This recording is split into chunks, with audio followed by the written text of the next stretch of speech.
شروع کرتا ہوں اللہ کے نام سے جو بڑا مہربان اور انتہائی دیاوان ہے۔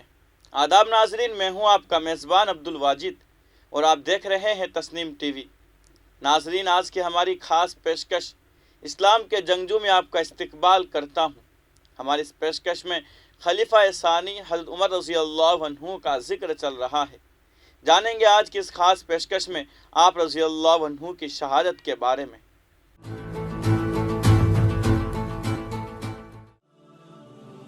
فاروق اعظم رضی اللہ عنہ کی شہادت اسلام کے ان مصائب میں سے ہے جن کی تلافی نہ ہوئی اور نہ ہو سکتی ہے۔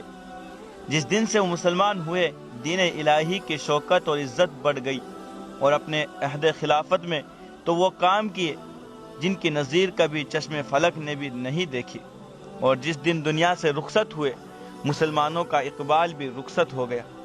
مختصر حال آپ کی شہادت کا یہ ہے کہ جب آپ رضی اللہ عنہ اپنے آخری حج سے واپس ہوئے تو وادی محسب میں اپنی چادر سر کے نیچے رکھے ہوئے لیٹے ہوئے تھے۔ چاند کی طرف جو نظر کی تو اس کی روشنی اور اس کی تدبیر آپ رضی اللہ عنہ کو اچھی معلوم ہوئی۔ فرمایا کہ دیکھو، ابتدا میں کمزور تھا، پھر بڑھتے بڑھتے یہ پورا ہوا اور اب گھٹنا شروع ہوگا۔ یہی حال دنیا میں تمام چیزوں کا ہے۔ پھر دعا مانگی کہ اللہ، میری رعیت بہت بڑھ گئی ہے اور میں کمزور ہو گیا ہوں، قبل اس کے کہ مجھ سے فرائض خلافت میں کچھ قصور ہو مجھے دنیا سے اٹھا لے۔ اس کے بعد مدینہ میں پہنچ کر آپ رضی اللہ عنہ نے خواب دیکھا کہ ایک سرخ مرغ نے آپ کے شکم مبارک میں 3 چوچے ماری۔ آپ نے یہ خواب لوگوں سے بیان کیا اور فرمایا کہ اب میری موت کا وقت قریب ہے۔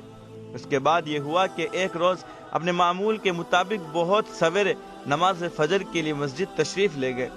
اس وقت درہ آپ رضی اللہ عنہ کے ہاتھ میں ہوتا تھا اور سونے والوں کو اپنے درے سے جگاتے جاتے تھے۔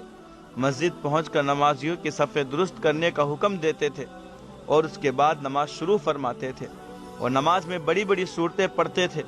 اس روز بھی آپ رضی اللہ عنہ نے ایسا ہی کیا۔ نماز شروع ہی کی تھی، صرف تکبیر تحریمہ ہی کہنے پائے تھے کہ ایک مجوسی کافر ابو لولو نے، جو حضرت مغیرہ رضی اللہ عنہ کا غلام تھا، ایک زہر آلود خنجر لیے ہوئے مسجد کے محراب میں چھپا بیٹھا تھا۔ آپ رضی اللہ عنہ کے شکم میں 3 زخمیں کاری اس خنجر سے لگائے، جس سے آپ رضی اللہ عنہ اسی وقت بے ہوش ہو کر گر گئے، اور حضرت عبد الرحمن بن عوف رضی اللہ عنہ نے آگے بڑھ کر بجائے آپ رضی اللہ عنہ کے امامت کی اور مختصر نماز پڑھا کر سلام پھیرا۔ ابو لولو نے چاہا کہ کسی طرح مسجد سے نکل کر بھاگ جائے، مگر نمازیوں کی صفیں مثل دیوار کے حائل تھی، نکل جانا آسان کام نہ تھا، لہٰذا اس نے اور صحابیوں کو بھی زخمی کرنا شروع کیا۔ اسی طرح 13 صحابی اور زخمی ہوئے، جن میں سے 7 جاں بحق ہو گئے۔ اتنے میں نماز ختم ہو گئی اور ابو لولو پکڑ لیا گیا۔ جب اس نے دیکھا کہ میں گرفتار ہو گیا ہوں تو اسی خنجر سے اس نے اپنے آپ کو ہلاک کر لیا۔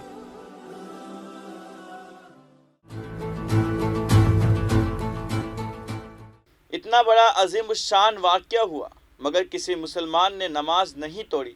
نماز پوری اطمینان کے ساتھ ختم کی گئی۔ نماز کے بعد حضرت فاروق اعظم رضی اللہ عنہ کو لوگ اٹھا کر ان کے مکان پر لے گئے۔ تھوڑی دیر کے بعد آپ رضی اللہ عنہ کو ہوش آیا اور آپ رضی اللہ عنہ نے فجر کی نماز اسی حالت میں ادا کی۔ سب سے پہلے آپ رضی اللہ عنہ نے سوال کیا کہ میرا قاتل کون ہے؟ حضرت ابن عباس رضی اللہ عنہ نے کہا، ابو لولو مجوسی کافر۔ یہ سن کر آپ رضی اللہ عنہ نے تکبیر بلند آواز سے کہی کہ باہر تک آواز آ گئی، اور فرمایا کہ اللہ کا شکر ہے، اس نے ایک کافر کے ہاتھ سے مجھے شہادت عطا فرمائی۔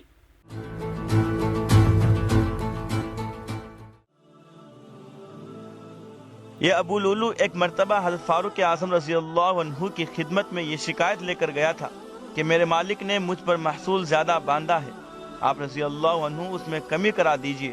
آپ رضی اللہ عنہ نے محصول کی مقدار دریافت کی اور پوچھا، تو کیا کام کرتا ہے؟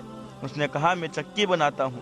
آپ رضی اللہ عنہ نے فرمایا کہ اس کام کا کرنے والا عرب میں تیرے سوا کوئی نہیں، لہٰذا یہ محصول کام کے لحاظ سے زائد نہیں ہے۔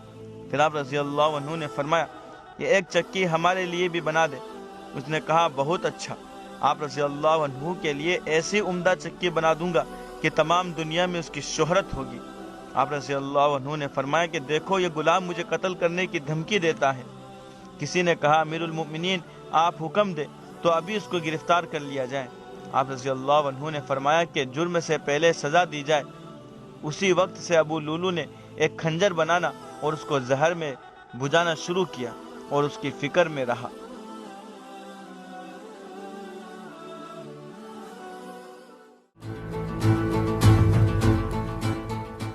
آج کی اس خاص پیشکش میں بس اتنا ہی۔ اگلے ایپیسوڈ میں پھر حاضر ہوں گے، تب تک کے لیے دیکھتے رہیے تسنیم ٹی وی آپ کے میزبان عبدالواجد کے ساتھ۔